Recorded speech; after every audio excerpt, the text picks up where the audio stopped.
Dmitry Bivol. Obviously, he's been on BWTM Sports. I've always said Dmitry Bivol is the best light heavyweight in the world. I stand by that. Tonight, we're going to find out if my belief is true. And shout out to Liam Cameron. He's been on the show before. We covered his fight when he won the Commonwealth title against Sam Sheedy. He has an interesting fight against Ben Whittaker tonight. We shall see. Welcome to a build-up and preview show. Don't usually do build-up and preview shows like this, like only hours before a fight. Usually I'd give you my final predictions and thoughts like that. But I just want to kind of give you an overview of my thoughts. Things I've seen, things connected to the fight tonight, things that are not connected to the fight tonight, observations. So let's get going. First of all, for a person who did a lot of work in media, boxing media, interviewed a lot of fighters, got a lot of exclusives, I appreciate good media. I appreciate people that ask real questions and really want to get the sort of answers. See, for me, my process has always been that when I'm asking questions, I try and get the best out the fighter or the best out of the individual I'm answering. So I'm asking questions that we can look back afterwards, and it's what they call evergreen, meaning that you can listen to an interview today, you can listen to an interview in 6 months' time, a year's time, 2 years' time, and you'll learn something about the fighter. You learn something about the individual. You're gaining information about the person. It's not always about that moment in time. Sometimes it is. But a lot of the interviews, if you go back and listen to them that I've done in the past, people are still taking information about it now. I mean, recently. I'll give you an example. I did an interview, 6, 7 years, 8 years ago about Deontay Wilder. This is when Deontay Wilder was, nobody really knew much about Deontay Wilder, and he was sparring with Vladimir Klitschko, and it was a big story at the time. Deontay Wilder was unbeaten. He was knocking everybody out. And people asked the question. People asked what I wanted to know about more about Deontay Wilder. And the fact that Uncle Bashir said that Deontay Wilder got knocked down in sparring by Klitschko, right? That was one of the stories. But that was the only thing that happened in that sparring camp. In that camp, Anthony Joshua and Dillian White had a dispute. Bashir had to break that up. Jonathan Banks was in that camp. There were loads of heavyweight fighters that were in that camp. Klitschko had the who's who of boxing in that camp. Richard Towers was sparring him. So there are a lot of fighters in that camp with Klitschko. A lot of fighters, quality fighters that we talk about today. Yes, hello, how we doing? A lot of fighters that we talk about today. So it's evergreen content that you can look back. And then I see people still take using that content. Obviously not so much now, because Deontay Wilder is now at the closing stage of his career, if not retired. But there's an example of something. So my point is, good quality media, I think, is essential. It is essential. People who, if you haven't boxed, I think it's at a disadvantage. But if you've boxed, i.e. you've been in a ring, you've had fights, you've been hit, you've gone through the training camps, you know what it feels like, then you have sympathy for a fighter. You can have sympathy. It does, and it makes you connect. I'm all good, Rio. And it makes you able to connect with other fighters. You have that conversation you can have, and there's a connection there. And I felt that was very helpful when I was doing a lot of media work. I think life experience, is another key factor as well. Again, you're able to connect if you're a little bit more maturing when you're about what you're doing. Now, I'm not knocking anybody here, right? I'm not knocking any media, but I think some of the media is average at best, and a lot of the media is fanboyish. Oh, look at me, I'm getting to talk to this fighter. Look at me, getting to talk to this promoter. Look at me, I'm getting this amount of views. rather than we're focusing on the actual things that matter, you know, and asking the questions that we can learn more about a fighter and learn more about what makes a fighter, or why that fighter is fighting, or things that the fighter will say that we can learn more about them, rather than, hey, this is my mate, this is my buddy. I'm not going to say anything that's out of tune or out of place, or anything that's going to be too controversial, or I'm trying to create clickbait, like that sort of stuff. The old school, where you asking fighters and you actually built relationship with fighters, but you still remained professional. And there's a lot of that stuff out there which is not professional.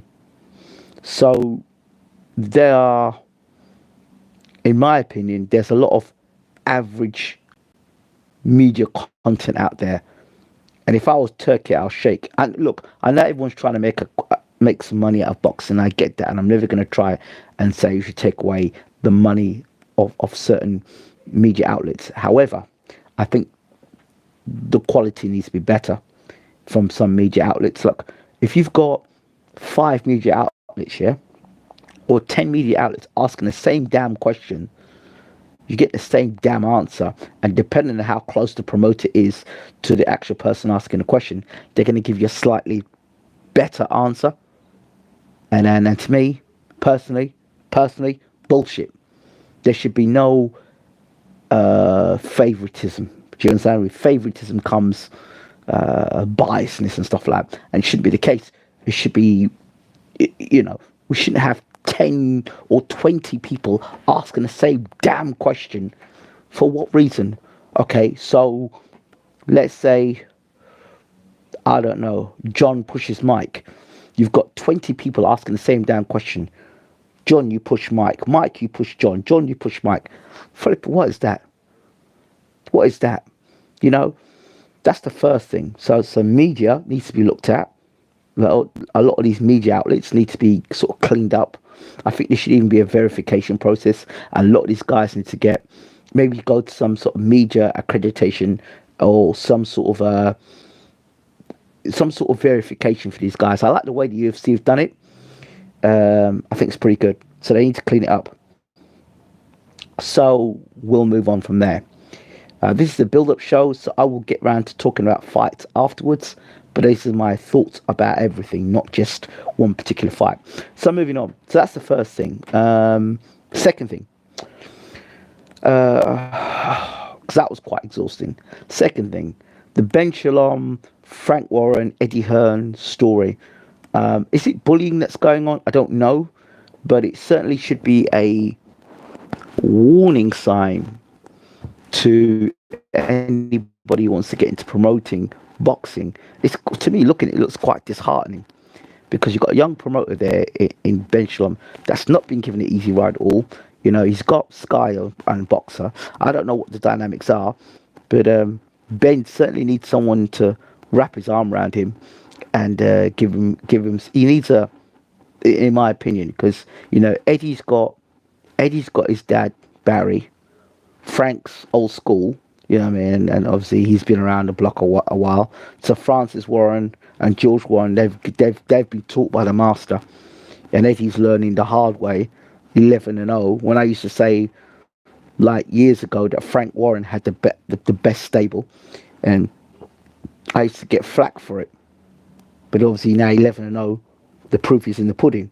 So Eddie will never be able to compete with Frank at the moment. If Eddie could get himself a decent matchmaker, a proper matchmaker, and they invested more in their fighters rather than throwing them under the bus any opportunity they get for money, Eddie Hearn would have a better stable. But the way things are going, if this carries on, his stable's going to be destroyed. You never know. It just shows that you don't have the substance in your fighters. You're not looking after your fighters the way you should do. That's my opinion. That's my thoughts on it. I've always felt that. So whether you like it or not, Matchroom, the proof in the pudding is in eating. So you can hate me all you want. You hate me because I'm speaking the truth. That's what it is. Nothing to do with bias. And so I've always said it. I've been saying it for years. If you get yourself a proper matchmaker, You could do really good business, and you could create some pay-per-view stars. Look at the state of Anthony Joshua now.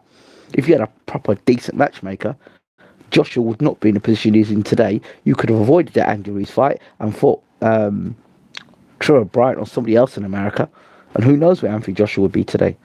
But we are where we are today. We'll leave that as that. This other thing, this the next thing that's going on. Oh, do you think Anthony Joshua should have a rematch? No, I don't. No, I don't. I've never seen, I've never understood how a person can get actually smashed to absolute bits, destroyed, right? And somehow say we should have a rematch. I guarantee you, if it was the other way around, if Daniel Dubois got smashed up the same way that Anthony Joshua got smashed up, Dubois would not get a rematch, and he's the champion. Understand that. So I don't understand. Your guy got beaten from pillar to post. Absolutely. Oh, he landed a right hand in the fight, and Dubois moved back, but still got knocked out in the process. I don't understand. The fight was a mismatch. The fight was a mismatch. And if that was anybody, if that was any other fight, forget Anthony Joshua, if that was any other fight in the world and that had happened, you couldn't even begin to open your mouth to say rematch. I mean, so what are your grounds on having a rematch? To me, looking at the fight again and again, it looked to me that Anthony Joshua had poor sparring. It looked to me like he either had poor sparring or no sparring, because his right hand was missing out. His timing was off. So even when he tried to throw the right hand, he was falling off balance. He looked like a guy who had been sparring with amateurs and he spent really not a lot of money on the sparring and thought he was just going to go out there, land the right hand and knock out Dubois, because he probably thought that it was an easy job for him to do. So he really did not invest in sparring. That's what it looked like to me. It looked like it to me. And then, for me to even back up what I'm saying further, if you look at, there was a clip with a really big dude, really big heavyweight, furiously thick, and he was throwing these heavy but slow punches to Joshua, and Joshua was just tucking up. So Joshua knew that Dubois was going to bring it to him, but not like that. Dubois was sharp. He was sharp. You could see Dubois had been sparring. He had that sharpness about him. And I don't believe that Joshua was sparring the way he should have been sparring. So, yeah, my thoughts there. On to the next one. Joshua getting a rematch against Dubois, I think is absolutely terrible. I think they need to let Joshua rest up, and they need to get Tyson Fury and Joshua together next. So, I don't want to see Dubois. What's he fighting Dubois for next? To what? For Dubois to beat him up again? Because it doesn't make sense. Next thing, Tyson Fury and Alexander Usyk. What was I going to say? Now the stories come out that Tyson didn't spar for Usyk. So you didn't spar for the Usyk fight because of injury concerns, yeah? This is the undisputed heavyweight championship of the world, yeah? And you didn't spar. So poor preparation. And you say now you're going to spar for this fight, so you'll be better in the rematch. I don't buy the bullshit. As far as I'm concerned, Tyson Fury could not get out of the way of the left hand. He won't get out of the way of the left hand in a rematch. And I don't ultimately believe that Usyk's going to be better. I believe he'll be smarter. So if you're smarter, then there's certain things you won't allow yourself to get caught with again, the same punches. So he'll be smarter. I wouldn't say he'll be better, but because he's smarter, it would seem like he's better. We're always going to see these stories about Usyk when it comes fight time. Oh, he looks bigger. He looks like he's put on more weight. It's all BS. Usyk will come in the same size again, but he'll just come in smarter against Fury. And I believe this time he stops Fury, because when Usyk actually put it on Fury, Fury was all over the place. I know that Fury landed some good punches, but at no point in time did Usyk look like he was dancing around the ring or falling around the ring like a Saturday night drunk. So we'll keep that where it is. Oh, A. Taylor says it's well known that AJ only does light sparring. Just look at his sparring partners, mostly amateurs. So there you go. So you know, if you pay peanuts, you'll attract monkeys. So that's what it is for that. I think it's very unprofessional, and I think that if people are paying good hard money to see you fight, the least you can do is be a professional and make investments in your career. I think that the public need to know who these guys are sparring before they invest in these fighters going to see them fight. They do. They need to see who they're sparring.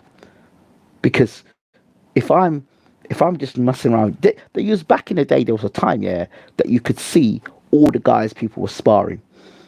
Like, for example, let me give you an example of a big fight. Okay, when Usyk fought Joshua the first time, we knew who Usyk was sparring. You could see the guys who were sparring. Even when Klitschko was preparing for his fights, you'd see pictures of the guys that were sparring, and you knew the guys who were sparring were quality quality sparring partners. Do you understand? Not flipping amateurs who've had like 10, 12 fights. That's nonsense. Like, you're spending your hard-earned money, or you're paying your pay-per-view to see a guy fight that's not even properly prepared to go into that fight, and then we're going to call it A, undisputed, or B, a world title fight. I think it's absolute nonsense, personally. Absolute rubbish, absolute nonsense. And I think it's something we need to consider and look at. So, those are my thoughts on that. Tyson Fury, Anthony Joshua, will it happen? Well, even if it does happen, they're not in their peak, they're not in their prime. They've both got beat up by Usyk. So who cares if the fight happens? Who cares? You know that either one of these two guys, they fight, they're not the best in the world. The best in the world is Alexander Usyk. Case closed. Case closed. So I'm not excited about the fight. They're pushing this fight all the time because it's a fight that's going to generate money. So they keep pushing it. People want to see the fight, but they're pushing it in the face. Another fight they keep trying to push in our face is Eubank Jr. versus Conor Benn. Now, two things I want to talk about here. The confrontation. To me, why is Conor Benn so angry? Like, the other day, Conor Benn was calm. He's completely angry. It's gone back to the old Conor Benn. Now, the guy's still on this drug ban, if I understand, yeah? That video there, if I was the British Boxing Board of Control, I'd be alarmed watching Conor Benn's behaviour. I'd be alarmed. And you got young people, you got young children, or young people watching that. And one of the things, maybe he hasn't got his licence at the moment, but that may be one of the reasons why he's behaving the way he is. But that behaviour right there is not acceptable, because we think that that's the way forward. We can roll up to people's after they weigh in and start abusing them, and I'm going to do this and that to you. I think it's unacceptable. And before he starts talking about he's going to do this and he's going to do that and he's going to do this, get your license back, mate. Get your license back. You know, and then people can take you seriously. They just want to push this fight, and the reason why I want to push this fight is because, in my opinion, it's not about Eubank. It's about Benn. And about the investment they've made in Benn, and they want to get their money back and investment in Benn. So that's what you hear Benn saying, oh, he'll fight Boots in this, or he'll fight Gervonta Davis, or he'll fight... You look at the names he's calling out. All those fights sound like big money fights. But ultimately, is Benn a British champion? Is he a Commonwealth champion? Is he a European champion? I mean, what has Conor Benn done to be getting all this limelight? Yes, he was the son of Nigel Benn. We get that. I understand that. That's not the issue I've got here. Right? We know what it is. That it was quick to say, oh, well, Eubank's never won a world title. Eubank's never won a world title. I get all that. I mean, I think he won the IBO belt. And if you want to talk about the full belt era, the IBO belt's one of those belts in the full belt era. So if we're talking about the full belt era, we're talking about the IBO, then Eubank has fought and won the IBO belt. But now I think he's fighting for the IBO belt tonight. So are we considering? Are we being because Eubank's fighting for the IBO belt, it doesn't matter. But the fact we're fighting for undisputed tonight, IBO belts on the line as well, then the full belt era is considered the IBO. Is all right. I'm just wondering. So next thought that comes to my mind. Ben Whittaker versus Liam Cameron. Look, I think Ben Whittaker's a decent fighter. I love his showmanship and all the rest of it, right? He's a character.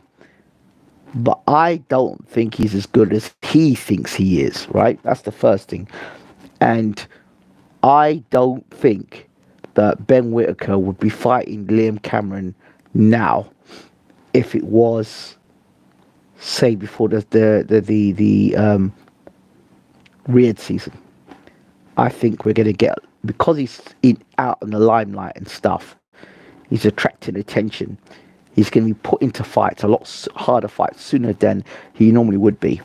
And with that, there is more risks than reward, because he's more likely going to get beat before he gets to world title level. My personal opinion. I could be wrong. But I haven't seen enough of Ben Whittaker to believe he's good enough to beat a Bivol, good enough to beat a Beterbiev.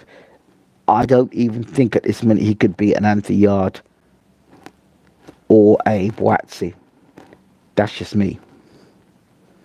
Right? But we'll see. Let's see how he does against Liam Cameron. Wish Liam Cameron all the best tonight in the fight. If Ben Whittaker is the man that he says that he is, he should take care of Liam Cameron, but he needs to be careful. Cameron can punch. Cameron is durable, and Cameron will be coming if he's in shape and he's done the sparring and done things the right way. I think he'll give Whittaker some problems tonight. I really do. But if he isn't in shape and he's not got it for the payday, but if he's not in shape or he hasn't done the correct things to be in the shape that he should be, we'll find out after the fight. But good luck to him tonight. I think he'll push Ben Whittaker tonight. And if he were to cause the upset, I would not be surprised, because I just don't rate Ben Whittaker that highly. He doesn't secure my confidence yet in the way that he should, based on all the hype that's around him, put it this way.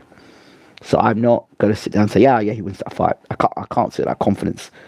He should win the fight based on the hype and based on what is expected of him, but that doesn't necessarily mean that he will. Raven Chapman versus Sky Nicholson.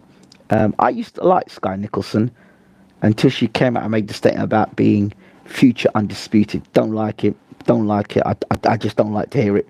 You can have confidence, but you say future undisputed. Well, that arrogance has come from, we know where that comes from, and she's sort of talking that up.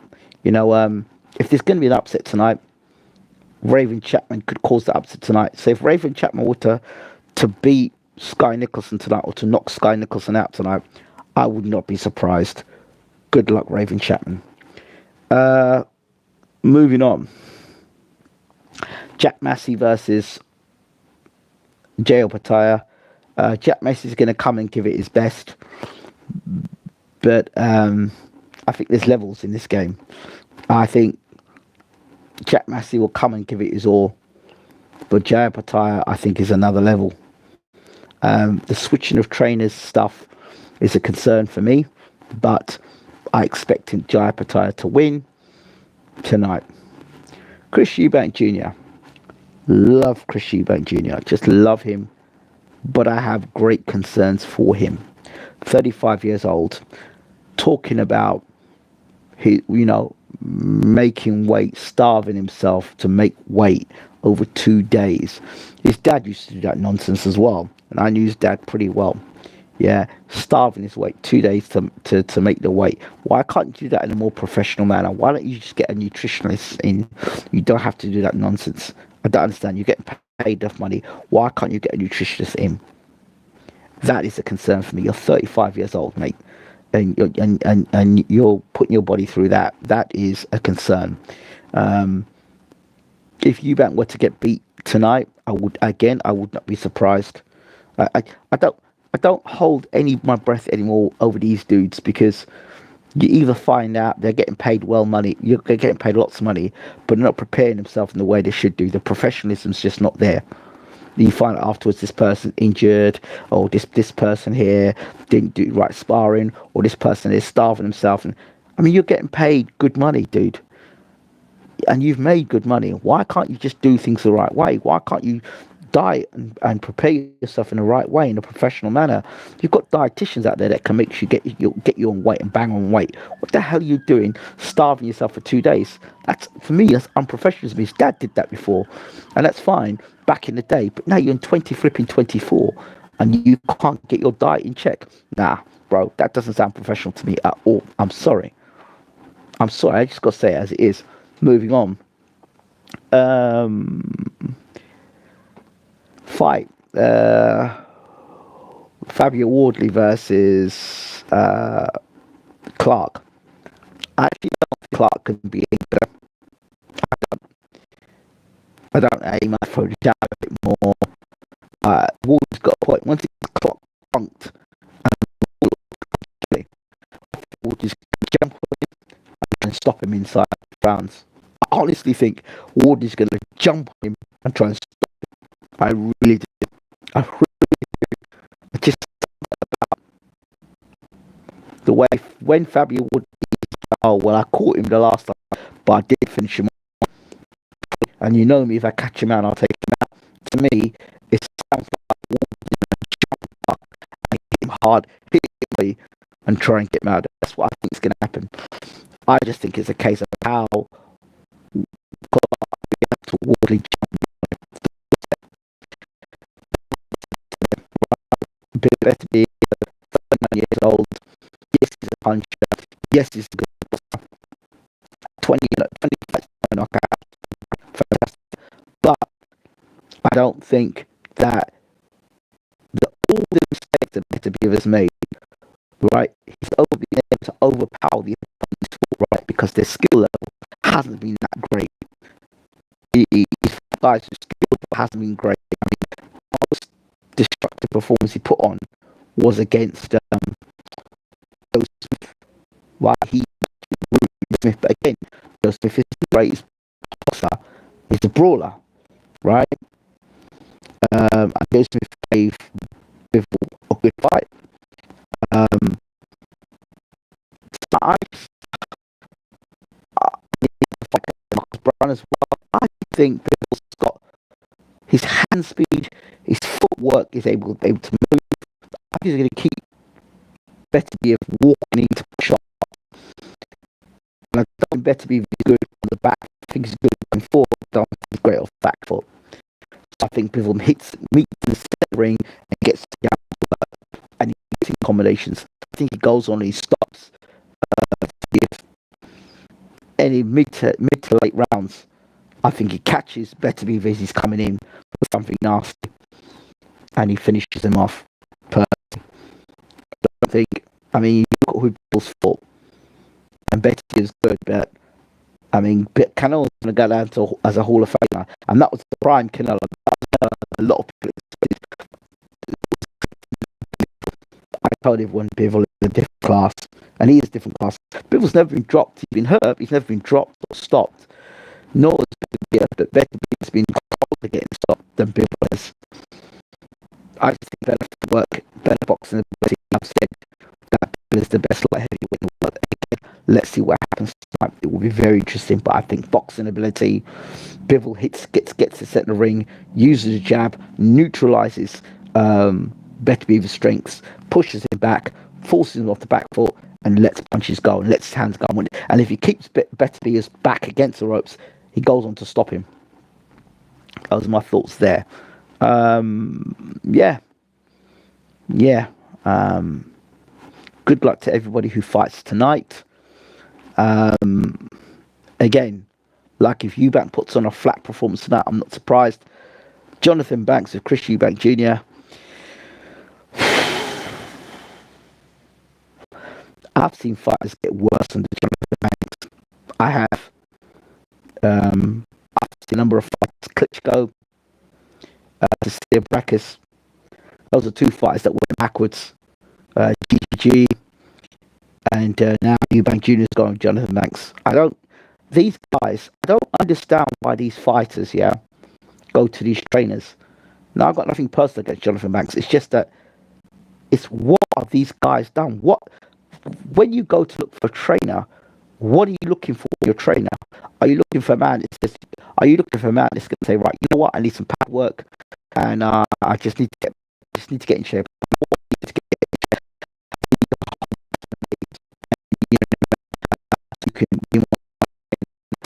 I really know it all, so they get to the point where they get pad men or trainers with big names, but they are telling the trainer what to do. That's what I suspect. But we'll see tonight with Chris Eubank Jr. He's with Jonathan Max. We'll see tonight. We'll see tonight the proof of the pudding. I love Chris, but if he got beat tonight, I won't be surprised. I just don't. At 35 years old, and him being out the ring for so long, contractual issues, I understand, but I don't know, man. He's talking about he's got all these big fights coming. He's talking like he's 28 years old. He's not. He's 35 years old in the middleweight division. He could get starched tonight. He could. Because age, time out the ring rust, all these things. So Eubank Jr. is very much a let's wait and see. I want him to win. I want him to do well because I like Eubank Jr. I just love seeing him around. But I think Eubank Jr. is one of these dudes that, I don't know, the same way I feel about Mike Tyson, same way I kind of feel about Eubank Jr., you know, in the sense that you see Mike, he's going to fight Jake Paul. You want him to put in a performance on, but you're not sure if he's what Mike has got left. It's kind of like Eubank Jr. You want Eubank Jr. to do well if you're Eubank Jr. You want him to do well. You want him to do well in the big fights, but you're kind of concerned of what's left.